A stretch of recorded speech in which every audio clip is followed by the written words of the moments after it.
अवसर दूंगा, बैठ जाइए, बैठ जाइए, ऐसे नहीं, आपको पता होना चाहिए विधानसभा नहीं, यही मैं आपको अलाउ नहीं कर रहा हूं, आपकी अभद्रता बहुत हो चुकी है। माननीय अध्यक्ष की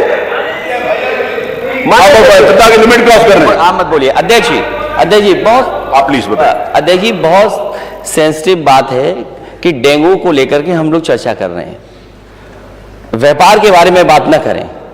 अगर आपके सरकारी अस्पताल अध्यक्ष महोदय नहीं दे पा रहे इलाज, इसका मतलब आप व्यापार करा रहे हैं, गरीबों के साथ व्यापार हो रहा है।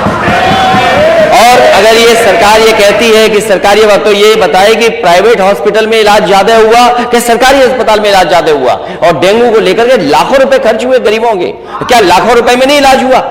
सवाल केवल डेंगू का है कि लाखों रुपए क्या खर्च करने के बाद भी इलाज नहीं हो पाया, जान नहीं बचा पाए, क्या ये परिस्थितियां नहीं है क्या? ठीक है, माननीय मुख्यमंत्री जी। अध्यक्ष जी,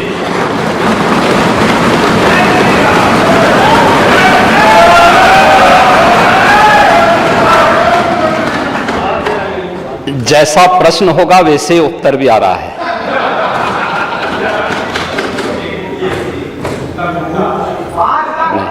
शांति सुनिए। प्रश्न ही उल्टा था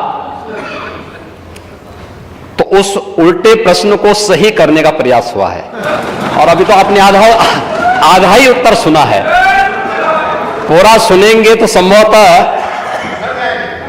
पिछला इतिहास याद आने लग जाएगा। महोदय, माननीय सदस्य ने बहुत महत्वपूर्ण मुद्दे की ओर ध्यान आकर्षित किया है, और सरकार इसको लेकर के पहले से ही अवेयर थी।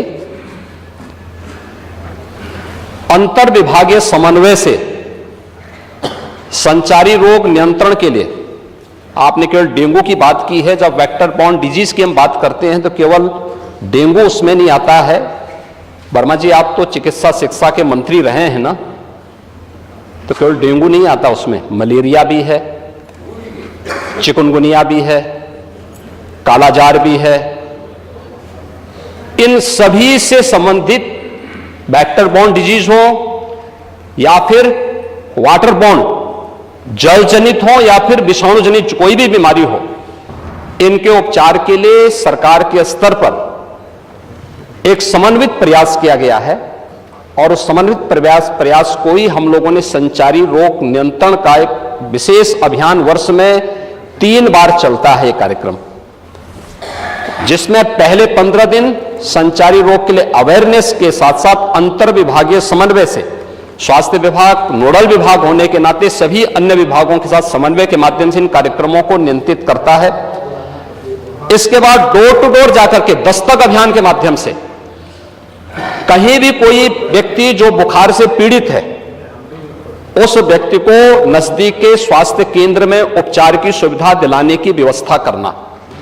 उत्तर प्रदेश 25 करोड़ की आबादी का राज्य है, और स्वाभाविक रूप से अलग अलग क्लाइमेटिक जोन होने के नाते अलग अलग क्षेत्र में अलग अलग प्रकार की बीमारियां देखने को मिलती हैं।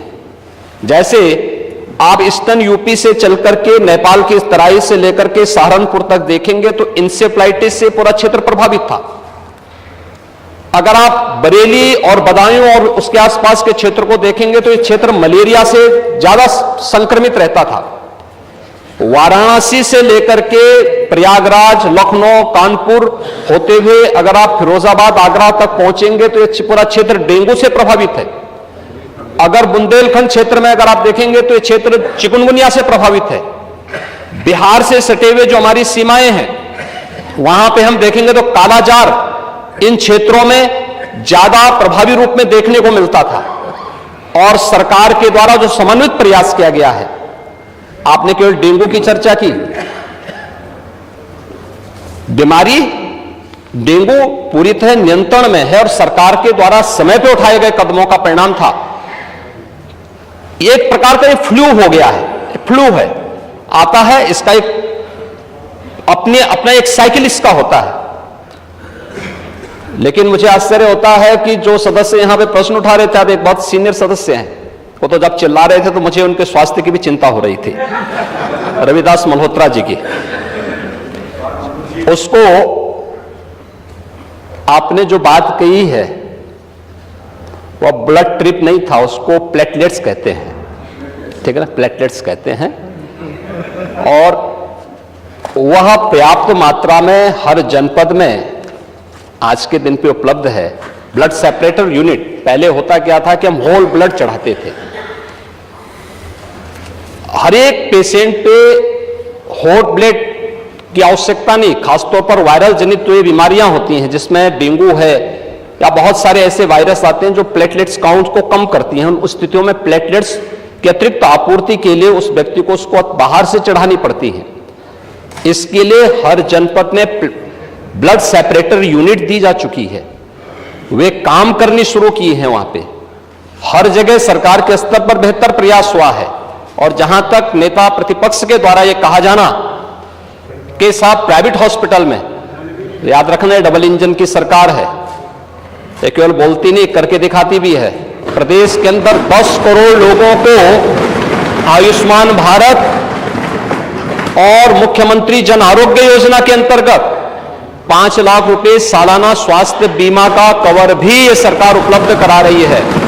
और किसी भी पैनल्ड हॉस्पिटल में, वह सरकारी हो, सरकारी में सारी सुविधाएं फ्री में हैं, लेकिन किसी भी प्राइवेट हॉस्पिटल में जाता है तो वहां वे सुविधाएं मिल रही हैं। और ये पूरा सदन गवाह है कि हर माननीय सदस्य को इस सदन के द्वारा अपनी निधि से ही 25 लाख रुपए सालाना देने का अधिकार दिया गया है। और यही नहीं, मुख्यमंत्री राहत कोष से हम चेहरा देख करके पैसा नहीं देते हैं। कोई भी व्यक्ति जो भी आवेदन करता है, कोई भी पीड़ित हो, उसकी जाति, उसका मत, उसका मजहब नहीं देखा जाता है, बल्कि वो पीड़ित राज्य का नागरिक है। उसको प्रदेश में, देश में या दुनिया में जहां कहीं अच्छी स्वास्थ्य की सुविधा मिलती है, और सुविधा के लिए मुख्यमंत्री राहत कोष से भी हम पैसा देने में कोई कोताही, तमाम मान्य सदस्य विपक्ष में बैठे हुए हैं, वो हर व्यक्ति इस बात को कह सकता है। उनके प्रस्ताव आते हैं बिना किसी भेदभाव के, हमने उसके लिए भी धनराशि उपलब्ध कराई है। आयुष्मान भारत और मुख्यमंत्री जन आरोग्य योजना भी है। हम आभारी आदरणीय प्रधानमंत्री जी के, जिन्होंने आयुष्मान भारत जैसी योजना दी जिसमें हर गरीब से गरीब व्यक्ति भी आज अपना उपचार किसी भी अच्छे कॉर्पोरेट हॉस्पिटल में भी करा सकता है, और देश में भी करा सकता है, दुनिया में भी कहीं करा सकता है। हर वर्ष की सुविधा उसको मिली है। मुख्यमंत्री जन आरोग्य योजना की सुविधा भी उसे दी गई है। इसके अलावा माननीय विधायकों को भी 25 लाख रुपए तक खर्च करने का अधिकार दिया गया है। और इसके साथ ही मुख्यमंत्री राहत कोष भी उसके लिए उपलब्ध है। इसलिए समस्या केवल इस बात की नहीं कि हम समस्या के समाधान की ओर जाएं, समस्या केवल हर मुद्दे का राजनीतिकरण करके समाज में अव्यवस्था पैदा करना, लोगों में असंतोष पैदा करने का जो कुत्सित प्रयास किया जाता है, वो तो कोरोना कालखंड में भी लोगों ने देख लिया था, जब आप लोग बहका रहे थे लोगों को कि वैक्सीन मत लगाना, ये मोदी वैक्सीन है, और लोगों को गुमराह कर रहे थे। परिणाम क्या है? मोदी जी के शासनकाल में, उनके मार्गदर्शन में हमारे वैज्ञानिकों के द्वारा बनाई गई दोनों वैक्सीन दुनिया की सबसे प्रभावी वैक्सीन है। दुनिया के अंदर तमाम देशों में कोरोना महामारी के मामले बढ़ते हुए दिखाई दे रहे हैं। भारत में कोरोना कंट्रोल है और उत्तर प्रदेश में भी पूरी तरह नियंत्रण में है, कहीं कोई समस्या नहीं है। सरकार आपके द्वारा उठाए गए मुद्दों पर पूरी तरह सतर्क है, और अब तो इसके मामले वैसे भी समाप्ति की ओर है। बरसात के समय जल जमाव वाले क्षेत्रों में, अन्य क्षेत्रों में इस प्रकार की बातें देखने को मिलती हैं। और ये केवल डेंगू के मामले नहीं होते, इंसेफ्लाइटिस के भी मामले होते हैं, मलेरिया भी होता है, कालाजार भी होता है, चिकनगुनिया भी होता है। तो आपकी जानकारी के लिए, हो सकता है कि काफी दिन हो गए मंत्री पद से हटे हुए, तो आप भूल गए होंगे, तो आपके संज्ञान में लाने के लिए हमने दिया था। इधर रहते तो हो सकता है कि कुछ लॉलीपॉप मिल भी जाता, लेकिन वहां रहकर के वो कभी नहीं मिलना। मैंने माननीय नेता प्रतिपक्ष को सुना, माननीय लालजी वर्मा जी को सुना, माननीय मंत्री जी को सुना।